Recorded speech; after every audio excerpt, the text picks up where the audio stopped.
Facing a critical Windows failure due to the Ntdssetup.dll? I'm Sophie Chen, a senior Windows support engineer. Let's implement the official repair path today. As we look at the manual steps for Ntdssetup, there is also a diagnostic resource for reviewing your overall system health. This is the Ntdssetup, the Active Directory Domain Services Setup Library.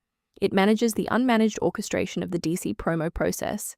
It facilitates the data link during domain controller promotion to manifest the initial partition structure and localized directory configurations.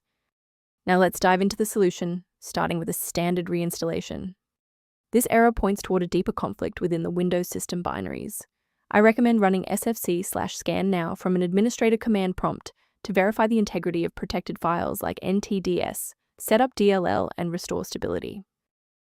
If that initial setup didn't clear the pop-up, let's examine the specific initialization sequence assigned to your application's directory. A standard restart allows the Windows bootloader to rescan your system directories and potentially recognize an unregistered Ntdssetup component. Before you go, bookmark this video or click the like button. This ensures the video stays in your library so you can finish the final steps as soon as you're back at your desktop. If you're still stuck after the reboot, stay with me. We're going to try a more targeted approach now. You can pause the video whenever you need to follow along. Rebooting didn't clear the communication block, so we'll manually flush the network plumbing. Open command prompt as admin, then run these two commands. First, type netsh space int space ip space rreset, then hit enter.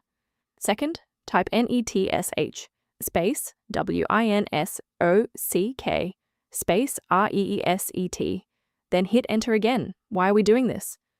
Well, these DLLs act as the plumbing for your internet connection. Resetting the stack clears corrupted cached routes and orchestration manifests that a restart cannot reach. Before we finish, let's go over the professional protocol for sourcing essential system libraries. The risk of a blue screen of death increases significantly when you attempt to manually swap out files like Ntdssetup.dll in your System32 folder. A professional diagnostic tool can be a valuable asset for those looking to maintain long-term system stability and file integrity. A maintenance path for Ntdssetup and system optimization is outlined in the diagnostic resource linked below. Liking this video tells us which technical fixes, like this one for Ntdssetup, are most helpful to you. Subscribe now to build your own library of verified support resources.